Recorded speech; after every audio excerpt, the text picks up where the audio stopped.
Donc ça c'est nos plants de salade, mais ça n'a pas été... Là on a eu un mauvais lot en fait, je pense qu'il a fait trop froid dans la serre d'homme et du coup il n'y a pas toutes les salades qui ont germé.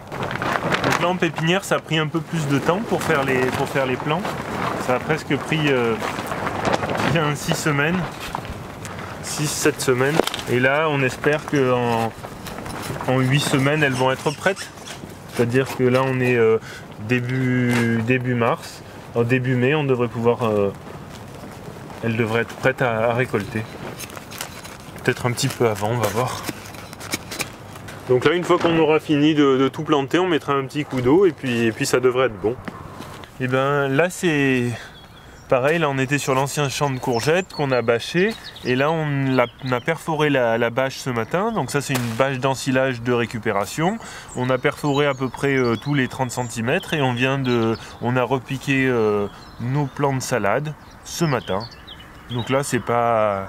ça tire un peu la gueule mais on va voir comment ça se comporte.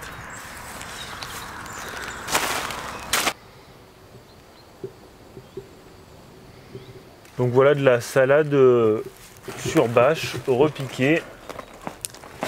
Et bien là, avant de mettre la bâche, on a apporté, parce qu'en fait c'était un endroit qui était en culture, mais il y avait, vu qu'on a fait un petit peu niveler la parcelle avant de mettre la serre avec le tractopelle, on a rapporté du compost de bois sur 5 cm sur toute la serre pour niveler en fait. Et donc du coup on a mis notre compost de bois et après on est venu mettre la bâche et on a juste repiqué nos salades à travers les trous et voilà ce que ça donne. Donc quand on dit que dans du bois il va forcément avoir une fin d'azote, que rien ne va pousser, ça fait quand même des belles salades je trouve, sans aucun apport d'engrais azoté en plus.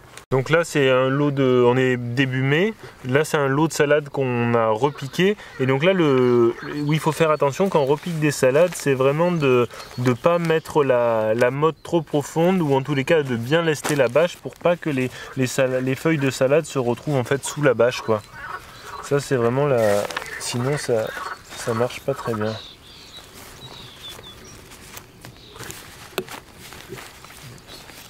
Voilà, donc là au début ça vivote, mais dès que ça commence à avoir bien pris racine et qu'elles sont au-dessus de la bâche, ça va très bien se développer. Donc là on avait planté un lot et puis on a replanté l'autre lot un peu plus tard. Et on va enchaîner comme ça toutes les semaines ou toutes les 2 semaines on replante un lot, histoire d'avoir des salades régulièrement. Donc là on peut se demander, y a-t-il de la vie d'un sol avec une bâche plastique par exemple. Donc là on va soulever une salade et on va regarder un petit peu s'il y a une activité biologique qui se cache quelque part. Alors là c'est pas du tout une mise en scène, c'est juste sous une salade comme une autre et donc là on voit différents types de myriapodes. On voit aussi les petits trucs blancs, c'est des colamboles qui sont à la base de toute la chaîne alimentaire et puis on va avoir aussi des colamboles, j'en ai vu tout à l'heure. Voilà, là on a un petit colambole.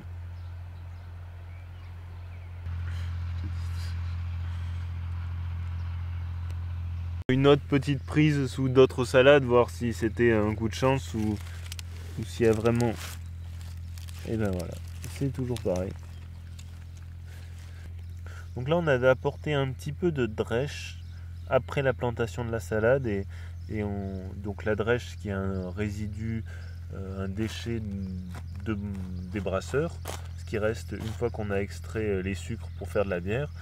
Et donc on a l'impression que c'est encore un aliment très apprécié de toutes ces petites bébêtes. Les petits vers de terre épigés et les myriapodes.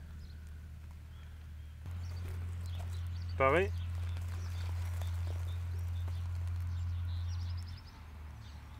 On voit les vers de terre ici, regarde là sur la planche.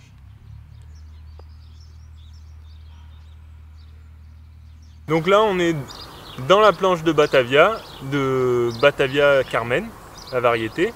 Et donc là on est 8 semaines après le repiquage. Et donc on voit des salades en parfaite forme qui prennent tout l'espace. Et là on a des salades qui font presque 1 kg. Donc du coup des belles salades. Et là on voit que ça a bien marché, on a un bon sol bien vivant. et repiquage, et là maintenant récolte. Voilà, il n'y a pas eu d'autre étape sur cette planche de culture.